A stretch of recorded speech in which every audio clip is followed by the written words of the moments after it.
one of the reasons I chose the Menil to, come and honor him was because Glynn loved the Menil.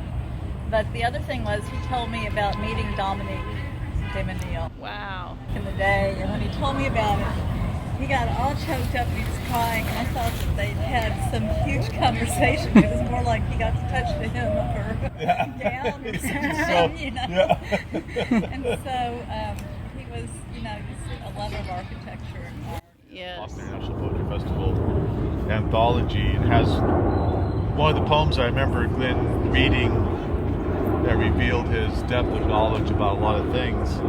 But also the cover designs by Glynn as well too. The art isn't, but he actually did the design as well too. Wow. So someone else did the actual art in the middle, but Glynn did the design of the cover, as always. Giving of himself on these projects, and it really impressed me. I think it might have been. It was either a reading in Galveston or it might have been during one of the open mics at First Friday a long time ago. But he was talking he had this poem I'm about to read, Rosa Penelope, and he talked about how it's based on medieval flowers that show up in paintings, and how there's a specific painting where you can actually trace the genus of certain, the appearance of certain flowers, very specific flowers in like the Renaissance and medieval paintings. You can actually trace back to when those were popular in a culture, and I thought, wow, this guy's just got a lot going on. Not always a great poem, but he's paying attention to that when he's looking at it. When he's looking at the painting, right? He's paying attention to the flowers and the petals of the roses.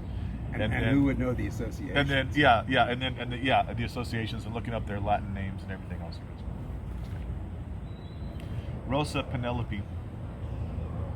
She weaves her tapestry of thorns and leaves along a split rail and amber stone fence, dividing my deep ravines of emotion from the wild horse prairies of impulsiveness. After isolation of countless sunsets, her rose ambrosia buds unfurl overnight into clouds of apricot ivory blossoms, their clustered petals layered with ruffles and yellow stamens. As sunlight of the moist air morning falls on footpaths surrounding the arbor loom, her luscious fragrance lingers, like honey vetiver, voices of sirens, and the tea clove essence of yearning. A fragrance that reaches over sea swells, saturating my memory of salt air and a rocky shore, when even the wind called out her name with the irresistible bliss of my seduction. Glynn Irby, Texas. One thing I remember about Glynn is how much he loved his family, and it came across in his poems, his father's farm stories, and his mother, and the watermelon poem. And this is one that has his mother in it. Dried apples from my father's farm stories. For a couple of days in October, Mama sliced our apples into thin wedges with a sharp paring knife. She then spread them out to shrivel in the sun on top of the tin-roofed barn. While there, the dogs and cats kept rats away from over the rafters, and crows pretty much stalked in the swamp. It took some 3 more days for the apples to get good and ready. But when the slices were dry, she put them all inside empty lard buckets. I still love big apples and molasses, and to this day I still love pictures of Mama slicing apples to scatter on the tin roof. And that was in the Galveston Island Poetry Roundtable Poets. I brought a weird one I found in a letter last night about his great-grandfather dying, and they put the body on the eating table. Oh, wow. And then in the letter I wrote back and I was like, really? And then in the poem somehow he never left the eating table. And I said, what did they do with all the casseroles when the people came to visit, But I brought it. I'll read it if you all want to hear it. Yeah. It's not the one I chose to read, but I brought it just because I thought you'd like it. Thank you, Mary. That was beautiful. Okay, I was able to visit Glynn in the hospital, Not the last time he was there, but the time before. His kidneys were failing, and I felt in my spirit that it might be the last time I would see him, and it was. Although he had gotten better and gone back into the hospital. And so, we talked about faith. We talked about his relationship with God and me being a believer.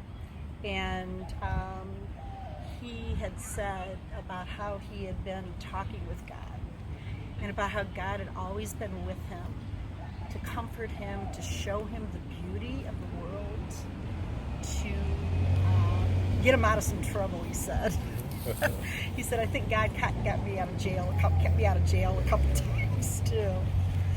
But what was interesting is Glynn had his stories, and they were beautiful stories. And he was telling me a story about his, and I know Kelly's heard the story, and some of you have heard it, but his father went to a boarding school, and his father had painted the dining room there. And Glynn had that painting, and he had called and said he would like to, did they want it, and would you like to have it? And they were painting a new dining room too. This was the old one. So he went there, and it was the time when there was a solstice, and he had said that they had been selling tickets to watch the solstice on the football field. But he had gone up the mountain and by himself, wanted to look at it. And somebody, a security guard came and was going to say, you have to leave. And they called and told the administrators who Glynn was, and they said, let him stay and watch it. So he was describing the beauty of being alone. And then he was, of course, crying, in tears, when he said that he had gone up then to give them the painting, and there were many people there, and there was a TV camera and news reporters to interview them, and it just brought him to tears that would be so important to them, something that his father had painted. And he was telling me that story, and I was just thinking about how when we go, we leave many stories behind, but then of course some of us never hear. So, but I was able to, me being a believer, it was comforting to know that he was a believer. And we'd have the comfort of knowing that he is in a better place. He is in a good place right now. So, Surely With Us by Glynn Monroe Irby.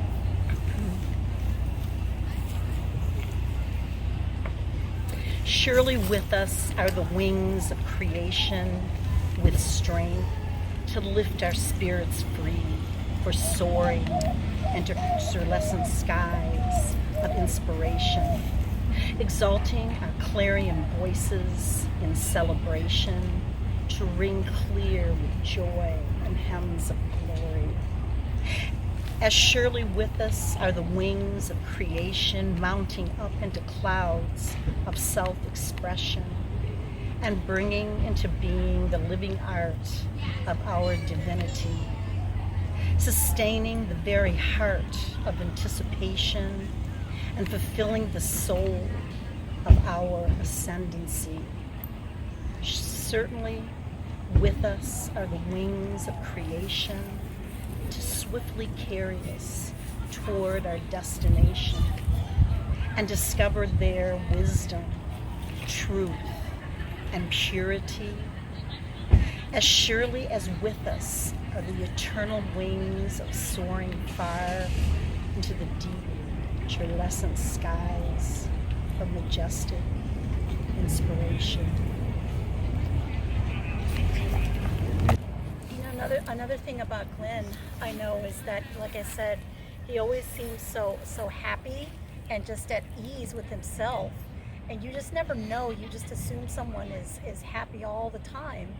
And you never know what exactly is going on with them. And I think that a lot of that comes out in his poetry.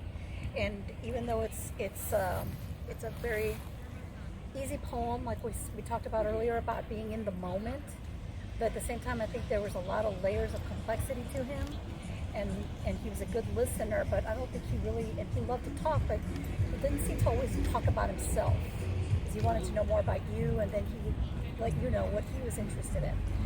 So when I picked up the book, my copy, and I was reading it this morning, this is the poem that I came across that I want to share today, of how I'm going to remember him.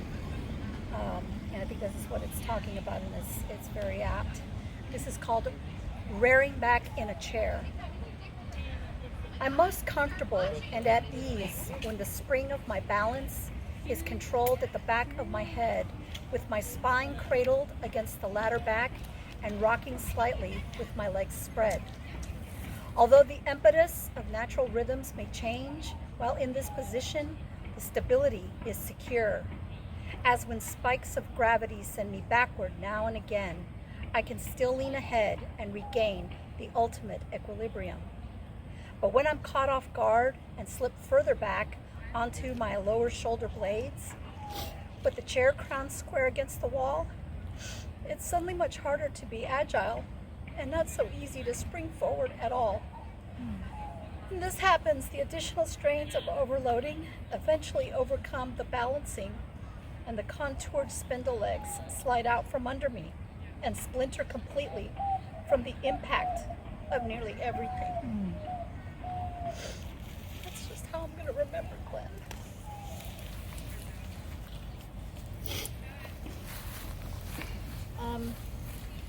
I looked back last night until 2 in the morning, and I read a lot of emails between Glynn and me, and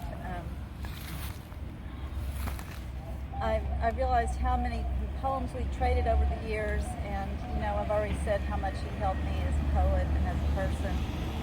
I went through a really hard time after my marriage ended, and he's been a good friend to me through dark depression. But I wanted to read a poem that I think is a different kind of poem of Glynn's, and then I wanted to share something else. It's a more playful side of Glynn, and I never have actually heard him read it, but it reminds me of the Robert Frost poem Birches.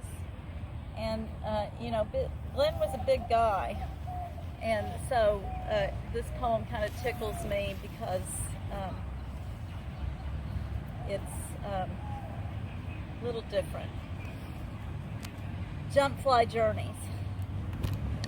It's disconcerting, some say, to see large men jump up and drift through space, not more than 10 feet in the air, as I often do in the late night, or sometimes just at dawn, in speeds exceeding only slightly the normal hiking rate. It's mostly a matter of faith, and it's mostly a matter of faith that I take in air and fly at all. But every minute or so, as always it goes, to fly still further on my course, it's necessary to renew my leap. I cross this way the fences, gullies, the fields, and thoroughfares, and if judging just right, I skirt also above the wider edges of lakes. On occasion, though, I jump fly higher than limbs, and in rocky hills, even higher than cathedrals ring, although I suspect were I there to fly there long, I'd slip out of my perspective and sight. While most often I come lightly to the ground, sometimes I come down pitching forward too far, tumbling my arms and legs and feet apart, to see again the frozen first sleet of still another season. And I think one of the reasons I chose this is because I like to picture Glynn flying, and being ill is so full of indignities and miseries, and he struggled with his weight and with being ill and maneuvering his body, and so it makes me happy to picture Glynn flying. And what little kid doesn't dream of flying, right? And I feel like Glynn was a bit of a dreamer, and he had such a strong imagination, and you know, when we were talking about sometimes he seemed to slip away, I think he didn't have to travel that far, although he loved to travel, just because he could make these leaps in his mind, and he had such a rich inner life that was possible. This is from the 2006 Houston Poetry Fest. There's a jury poet there. It's called Creekside Reflection. Near dusk of that sun-filled day, faded tomato blossoms brushed against our shoulders, while we spread soil and fertilizing foam into the clay banks of our cascading garden. With morning glory vines crawling up the trunks of surrounding willow oaks, a barred owl dropped my zucchini patch and captured a coral snake. Clarity is often conceived in ordinary moments, just like the approach of that sultry night, when quick clusters of chimney swifts whisk along the creek edge, and the last barn swallow skimmed above the sluggish olive latte water, singing her ecstatic song as she solitarily vanished into starlight. Oh, you know, I didn't know I was videotaping, but I was. So you don't, it's great. I'm really excited. This poem just popped up right here, so I'm going to read it. And since I'm sitting in the grass, I think it's perfect. It's called Tall Grasses. Can you hear that sound of tall grasses in the wind? The sound of decades hay before the final shocks are made. Listen to the whirling overhead of golden crowns in the sky, of the sound of grain heads yielding their seeds into the frantic air. Listen to the sound of shadowy things harbored inside the bramble, and that bursting sound of cracking through unyielding early stems. Listen to the raging of change through my soul, the sound of breaking cane and the shattering of my secret places, as you clearly piece that last of my perimeter reeds onto the outer boundaries of my dispersing reservoirs. And I just love how he just blends that nature and can pull from nature what he's feeling, his emotions, and weaves that together. And just the words, I mean, I love that. The sound of decades hay. He just hits it. I mean, you can just really feel the nature, the bursting, the words that he uses. And then he gets to his soul. Listen to the raging of change through my soul. I mean, it's so beautiful. Pipe yards. I like it when pipes are stacked and laid together on their sides, matching their full length of curve into curve and lip onto lip. I like to look into the heart of each long pipe and see the spherical light playing on the inside. To see the colors change, and looking closer, I like to see the colors of the clouds affect the color of the core itself. I do like it when pipes are polished and their flanges are newly groomed. Then I can easily see the view of the sky and the trees beyond. But also, I like the rusted ones, when their edges are held by roots and they've already become a part of the open yard of my home.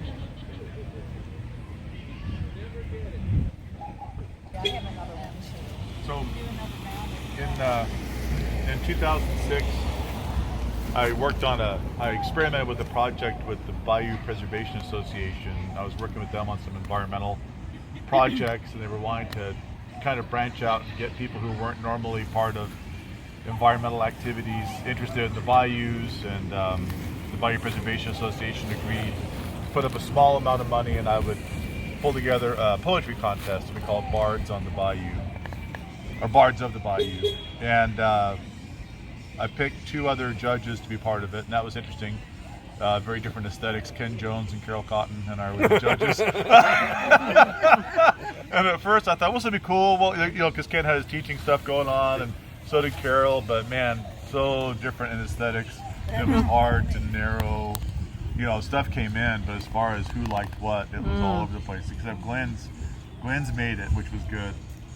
But that was a very interesting experience. But he was always so proud of that because it was a small little project. But he always included in his bio that in 2006 he was one of the bards of the bayou. It's called shooting gar, and a garfish is a big old prehistoric fish. Shooting gar.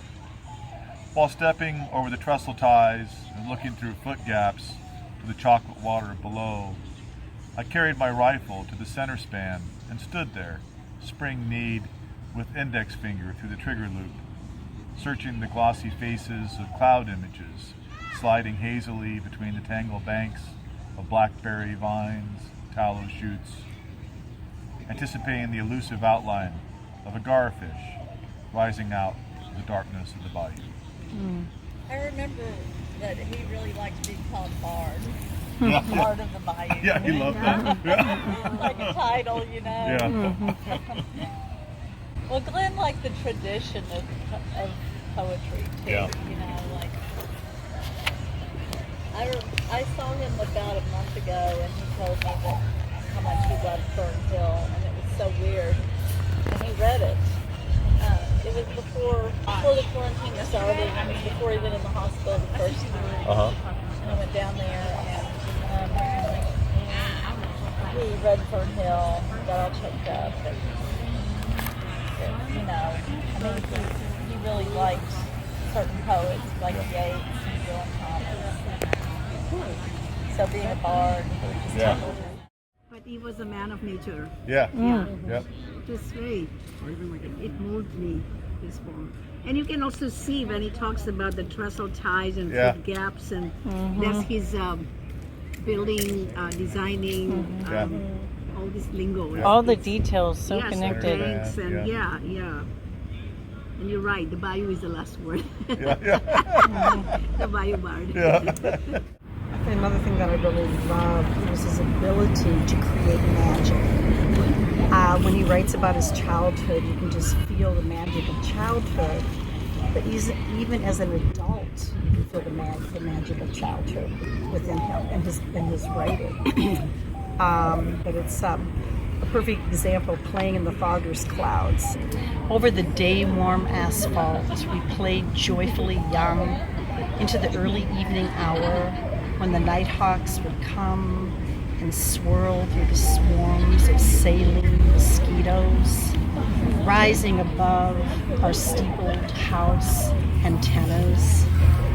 And then also came, as the night approached, the yellow and black fleet of control trucks, billowing forth great columns of ashen white clouds, enveloping blocks over the streets and the wooded lots into our parish yard. We rode quickly past our mother's calling and dismounted our banana bikes to track directly through the chemical mist into the mist of growing older, following the sound of our own voices and the creamy liquid hiss of machinery, spreading the light gray pillows of cotton air onto the smoldering laity of our vivid green sanctuary. We ran through the center and out through the side, then back in again into the other side. Thus, like children in the vestibule of enlightenment, we wholly immersed ourselves even deeper toward the golden gaseous glow of flashing yellow lights near the radiant source. In the rush of running behind the fogger van, we took in the sweet, acrid air of insecticide, gathering on our tongues the sacrament of organic alchemy from the easy bread roll of crystalline molecular living. As the pressure sound of spray receded during our recessional return, we could hear the brass and leather handbells rising us back to our father's home.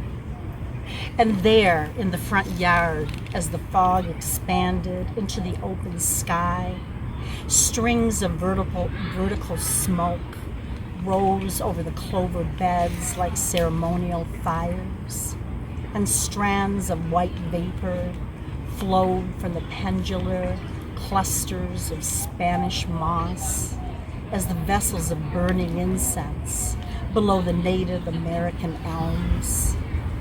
Still later, we laid in the grass on our backs and looked up into the celestial sky stars for the new moon, metallic satellite orbiting closer to us. The clear sounding free-tailed bats ranging further away. You know, Glenn and I had this conversation about how kids used to chase the DDT trucks. Like they didn't know that there was anything wrong with that. Right, So right. we talked about this poem because I You had told no him, idea. And that's like my mother. It was on a farm. They used to put their feet in the insecticide at the back of the where they spray the fields. They'd be sitting on the tractor, putting their feet in the cool insecticide. They had no idea. I kind of thought of that absolutely, when I looked at this poem. You got another one, Barclay, that you want to read? Yeah, sure. And then Winston has one. The way he brings the images out with the tactile and sensorial and nature, I find that very fascinating. Picking figs before the birds come. When blue lauders came hard, grafted fig limbs silently trembled. I placed blankets across their crown and fire barrels nearby. Before spring rains came washing through forest underbrush, I nourished the first year swiplings, dispersed phosphates on the ground, while formless birds thrash inside the hurricane fence line. Midday shadows have become short, with promise of abundance. I pick fruit from each offshoot you collect in a sycamore basket. I trust the word of trees, honor the voice of harvest.